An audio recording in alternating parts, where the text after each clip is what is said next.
الرحمن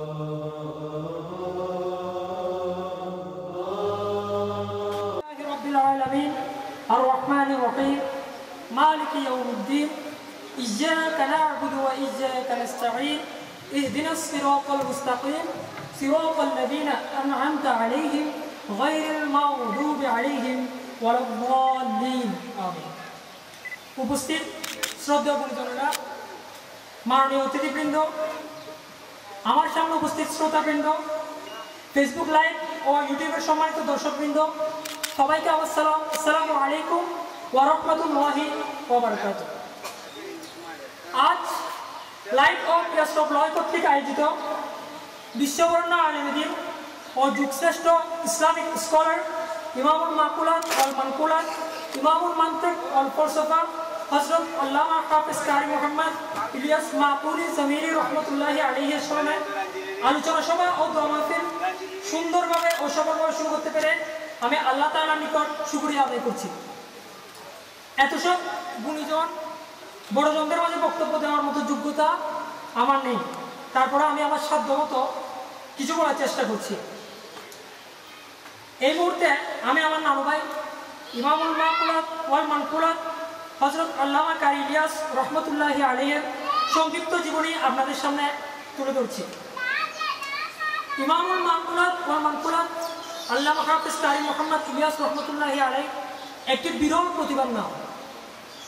মহান আল্লাহ তাআলা যুগে যুগে এমন সব মহান মানুষদেরকে পৃথিবীতে পাঠান যাদের দ্বারা সমগ্র মানব জাতিকে তিনি আলোকিত করেন, সৎপথ প্রাপ্ত করেন।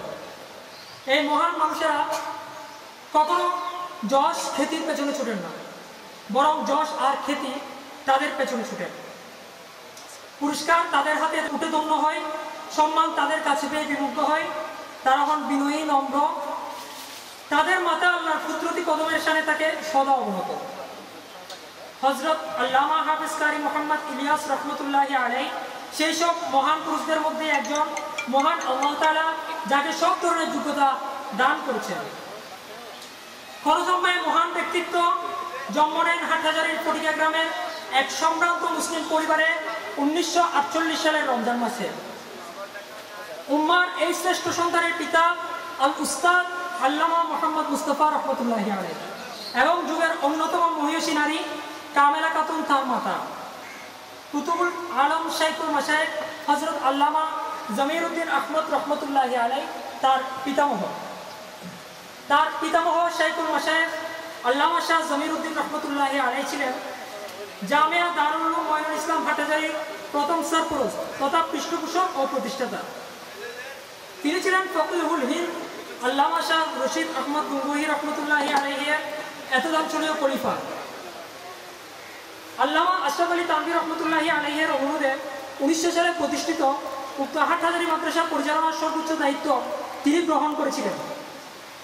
এই মাদ্রাসা থেকে পুরো বাংলাদেশের কওমি মাদ্রাসার সিলসিলা জারি হয়। অন্যদিকে পটিয়া মাদ্রাসার প্রতিষ্ঠাতা আল্লামা মুফতি আজিজুল হক রহমতুল্লাহি আলাইহি ছিলেন হুজুরের দাদার খলিফা। তাই তিনি নিজ পীরের নামের দিকে নিসবত করে তার প্রতিষ্ঠিত মাদ্রাসার নামকরণে জমিরিয়া শব্দটি যুক্ত করেছিলেন। আল্লামা কারি ইলিয়াস রহমতুল্লাহি আলাইহির প্রকৃত দাদাবাড়ি ছিল ফটিকছড়ি উপজেলার সোয়াবিলে। তার প্রপিতামহ নুরুদ্দিন সাহেবও একজন বুজুর্গ লোক ছিলেন। তাদের পূর্বপুরুষ ইয়ামেন থেকে দিল্লি এবং দিল্লি থেকে কলকাতায় বসবাস করতে থাকেন। কলকাতা থেকে হুজুরের দাদার প্রপিতামহ ওয়াজমির ফটিকছড়ি সোয়াবিলে মীর বংশের গোড়াপত্তন করেন। এখানে মীরের খাল, মীরের বাজার, মীরের মসজিদ প্রভৃতি তার সাক্ষ্য বহন করে চলেছে। বংশগত পরিচয়ের দিকে আল্লামা ইলিয়াস রহমতুল্লাহি আলাইহি ছিলেন সৈয়দ মীর। আল্লামা কারি ইলিয়াস রহমতুল্লাহি আলাইহির নানা আল্লামা আব্দুর রহমান রহমতুল্লাহি আলাইহিও একজন বড় আলেম ছিলেন এবং ফটিকছড়ি কাজিরহাট মাদ্রাসার প্রতিষ্ঠাতা ছিলেন। হযরত আল্লামা কারি ইলিয়াস রহমতুল্লাহি আলাইহির জন্মের আগে তার মা স্বপ্নে দেখেছিলেন আকাশের পূর্ণিমার চাঁদ তার কোলে এসে পড়েছে। এর কিছুদিন পর হযরতের জন্ম হয়। হযরতের স্মৃতিশক্তি ছিল খুবই প্রখর। অতি শৈশবে পিতার মুখে মুখে তিনি দোয়াই মাসুরা রপ্ত করে সবাইকে চমৎকৃত করে ফেলেছিলেন। 4 বছর বয়সে তিনি কায়দায়ে বাগদাদি করতে শুরু করেন। 7 বছর বয়সে তিনি হাফিজে কোরআন সনদ নিয়ে তার দাদার প্রতিষ্ঠিত পৃথিবীর বিখ্যাত হাটহাজারী মাদ্রাসায় ভর্তি হন। তার স্মৃতি এতই প্রখর ছিল যে প্রায় সব পাঠ্যকিতাব তার আগাগোড়া মুখস্থ ছিল। প্রতিটা ক্লাসে তিনি প্রথম স্থান দখল করতেন। সেখানে দারসে নিজামের পাশাপাশি শাইখুল হাদিস আব্দুল কাইয়ুম রহমতুল্লাহি আলাইহি, আল্লামা আব্দুল আজিজ রহমতুল্লাহি আলাইহি, মুফতি আহমদুল হক রহমতুল্লাহি আলাইহি প্রমুখের নিকট আলাদাভাবে পড়েছেন। বছর শেষে তিনি একসাথে 2 শ্রেণীর পরীক্ষায় অংশগ্রহণ করে প্রথম শ্রেণীতে প্রথম স্থান অধিকার করতেন। এভাবে তিনি 14 বছর বয়সে নাহু, সারাফ, ফলসফা, আকাইদ, ফিকহ, উসুলে ফিকহ, তাফসীর, উসুলে তাফসীর, উসুল হাদিস ইত্যাদি বিষয়ে দারসে নিজামী অত্যন্ত সাফল্যের সাথে সমাপ্ত করেন। তিনি প্রখর মেধাবী ও পরিশ্রমী ছাত্র ছিলেন। আরবি ব্যাকরণের অন্যতম গ্রন্থ কাফিয়া তিনি সম্পূর্ণভাবে মুখস্থ করেছিলেন। যুক্তিবিদ্যার বিখ্যাত গ্রন্থ সুল্লুল উলুমের ন্যায় জটিল লজিকের কিতাবও তিনি এক রাতে 2/3 মুখস্থ করে ফেলেছিলেন। সুবহানাল্লাহ। পাঠ্যসূচির বাইরে অনেক কিতাবও তিনি মহান ও জবরদস্ত উস্তাদদের সহায়তায় অবলীলায় বলতে পারতেন, পরে মুখস্থ করে ফেলতেন। 1960 সালে তিনি উলুমে আকলিয়া, আকায়েদ ইসলামিয়া, উলুমে আসরার প্রভৃতি বিষয়ে উচ্চতর অধ্যয়নের জন্য পাকিস্তান গমন করেন। সেখানে তিনি লাহোর জামিয়া আশরাফিয়ার বিখ্যাত উস্তাদ আল্লামা মোহাম্মদ রসুল খান রহমতুল্লাহি আলাইহি, শাইখুল হাদিস ও তাফসীর আল্লামা ইদ্রিস কান্দরবী রহমতুল্লাহি আলাইহি এবং মুলতানের শাইখুল হাদিস আল্লামা মোহাম্মদ শরীফ কাশমিরি রহমতুল্লাহি আলাইহি প্রমুখের মতো বিশ্ববরণ্য আলেমদের কাছ থেকে জ্ঞান অর্জন করেন। এখানে একটানা 6 বছর অধ্যয়নের মধ্যে দিয়ে উক্ত বিষয়গুলোতে পাণ্ডিত্য অর্জনের সনদ লাভ করেন। আধ্যাত্মিক তালিম লাভের জন্য তিনি আল্লামা মোহাম্মদ রসুল খান রহমতুল্লাহি আলাইহির নিকট বায়াত অতঃপর খেলাফত লাভ করেন। শিক্ষকতা ও কর্মজীবন। আল্লামা কারি ইলিয়াস রহমতুল্লাহি আলাইহি শিক্ষা জীবন শেষে দেশে ফিরে এসে হাটহাজারী মাদ্রাসায় শিক্ষক হিসেবে নিয়োগ লাভ করেন। তিনি সেখানে উলুমে আকলিয়ার সর্বশেষ ও জটিল কিতাবাদি দারস দিতেন। এখানে থাকাকালে তদীয় পিতা ইন্তেকাল করেন। এই সময় খতিব আজম আল্লামা সিদ্দিক আহমদ রহমতুল্লাহি আলাইহি ও মুহতামিম মাওলানা মুহাম্মদ পালন করেন। এই সময় তিনি কতিপয় গুরুত্বপূর্ণ গ্রন্থ প্রণয়ন করেন। দিনের বৃহত্তর খিদমতের নিয়তে তিনি মাঝখানে বিভিন্ন গবেষণা প্রতিষ্ঠান ও ইসলামিক সেন্টারের সাথে যুক্ত ছিলেন। তিনি ইসলামী ব্যাংক বাংলাদেশ লিমিটেডের শরিয়া বোর্ড এবং দারুল ইফতেখার সদস্য হিসেবে দায়িত্ব পালন করেন। 1998 সালে তিনি মুসলিম উম্মার বৃহত্তর কল্যাণের কথা চিন্তা করে সাধারণের মাঝে তিনি দাওয়াত ও ইলম প্রচারের অদম্য স্পৃহা নিয়ে বাংলাদেশ ইসলামিক একাডেমি বিআই মসজিদের ইমাম ও খতিব হিসেবে যোগদান করে প্রতি জুমায় অসাধারণ তথ্য ও তথ্যপূর্ণ একাডেমিক আলোচনা পেশ করতেন। তার এই আলোচনা শোনার জন্য দূর দূরান্ত থেকে আগত তরুণ প্রজন্মের চিন্তাবিদদের ভিড় লেগে যেত। তিনি এখানে 11 বছর যাবৎ দায়িত্ব পালন করেন। এরপর বিভিন্ন আরবি বিশ্ববিদ্যালয় থেকে তাকে শাইখুত তাফসীর ওয়াল হাদিসের পদ অলঙ্কৃত করার জন্য বিশেষভাবে অনুরোধ করা হয়। কিন্তু তিনি তার বন্ধু আল্লামা সুলতান জোক নদীর বিশেষ অনুরোধকে উপেক্ষা করতে পারেননি বলে জামিয়া দারুল মারিফ আল ইসলামিয়ায় ইসলামী দর্শন ও তাফসীর ও হাদিস শাস্ত্রের শায়খ তথা সর্বোচ্চ মহাদিস হিসেবে যোগদান করেন। গবেষণা ও প্রকাশনা। আল্লামা কারি ইলিয়াস রহমতুল্লাহি আলাইহি ছিলেন ফকিহুন নফসের দরিদ্র ফকিহুল কালাম। তিনি চিন্তা ও যুক্তির খজিরা ছিলেন। তার ভাষা ও বক্তব্য উপস্থাপনার অগাধ পাণ্ডিত্যের ছাপ ছিল। উর্দু, ফার্সি ও আরবিতে তার ব্যাস দখল ছিল। হুজুরের বাংলা ভাষা ছিল খুবই শ্রুতি মধুর। তার সারা জানানো বেশ কিছু গ্রন্থ রয়েছে। তার এমনও বিখ্যাত গবেষণা গ্রন্থ রয়েছে যেখানে তিনি 500টি মৌলিক বইয়ের রেফারেন্স দিয়েছেন। অনেকের মতো এই একটি বইয়ের জন্যই হুজুরকে পিএইচডি ডিগ্রিতে ভূষিত করা যায়।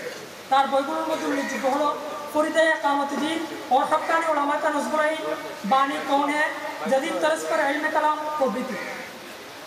প্রকাশের অপেক্ষায় থাকা তার গ্রন্থগুলি হচ্ছে মিয়ারে হক কौन है, দারুল উলুম ইসলাম কে বানিয়ে ইকরাম, আল ইত্তেহাদ, আল মুজাদ্দিদুল কামিল ইত্যাদি। চরিত্র ও ইন্তেকাল। আল্লামা কারি ইলিয়াস রহমতুল্লাহি আলাইহি ছিলেন কোমল প্রাণ, মহৎ হৃদয়। তিনি সবার সাথে অত্যন্ত হাসি খুশি মিশতেন, সবসময় পাক পবিত্র থাকতেন। তিনি জামা কাপড়ে যেমন স্মার্ট ও সাদাসিধে, তেমনি চালচলনেও ছিলেন অমায়িক ও নিরহংকার। স্বাধীন চেতা মনোভাব ছিল তার।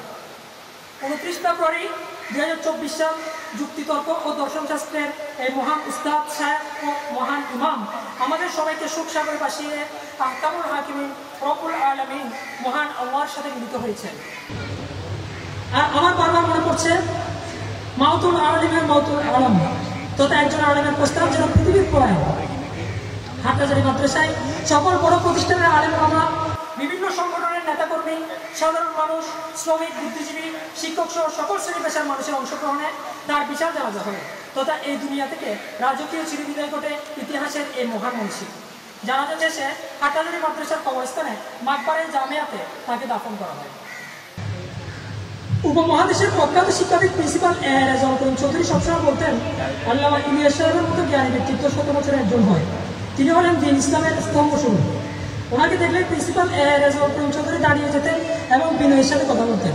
আওলাদ রসুল সৈয়দ আব্দুল আহাদ আল মাদানী রহমতুল্লাহি আলাই আল্লামা কারি ইলিয়াস রহমতুল্লাহি আলাইকে যথেষ্ট সম্মান করতেন ও ভালোবাসতেন।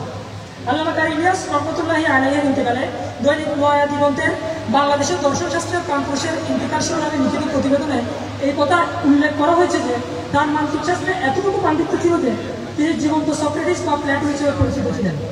তাফসির, হাদিস, ফিকহ, কিরিয়াত, মান্তিকের সমান পাণ্ডিত্যের অধিকারী ছিলেন। বিখ্যাত জামিয়া ইসলামিয়া পটিয়া শাইখুল মাকুরাত ওয়াল মাকুরাত হযরত আল্লামা কারি ইলিয়াস রহমতুল্লাহি আলাইহির ইন্তেকালে সম্পর্কে একথা উল্লেখ করেছে, তার মৃত্যুতে দেশজাতি হারানো এক বিদগ্ধ আলেম দ্বীনকে দর্শন শাস্ত্রের সকল শাখা প্রশাখায় বিচরণ করার ক্ষেত্রে তার সমকক্ষ তৃতীয় কেউ এখন আর নেই। দর্শন নিজামের সকল জটিল ও দুর্বৃত্তির দরজ সমাধানে তিনি ছিলেন অদ্বিতীয়। সত্যি তার এই শূন্যতা পূরণ হবার নয়। আঞ্জুমানে ইত্তেহাদুল মাদারিস তথা কওমি মাদ্রাসা শিক্ষা বোর্ড ইমামুল মাকুরাত ওয়াল মানকুরাত হযরত আল্লামা কারি ইলিয়াস রহমতুল্লাহি আলাইহির ইন্তেকালে সম্পর্কে এই কথা উল্লেখ করেছে, তার মৃত্যুতে দেশজাতি হারানো এক বিদগ্ধ আলেম দ্বীনকে দর্শন শাস্ত্রের সকল শাখা প্রশাখায় বিচরণ করার ক্ষেত্রে তার সমকক্ষ দ্বিতীয় আর কেউ ছিল না। দর্শন নিজামের সকল জটিল ও দুর্বৃত্ত দরজ সহজীকরণে তিনি ছিলেন অদ্বিতীয়। সত্যিই তার এই শূন্যতা পূরণ হওয়ার নয়।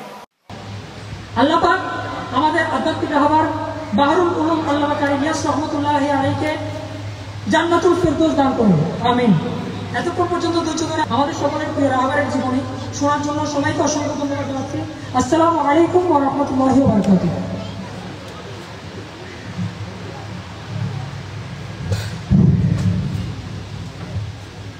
মোহাম্মদ আইনার ইকবালকে ধন্যবাদ ওনার শাইখের জীবনী তুলে ধরার জন্য।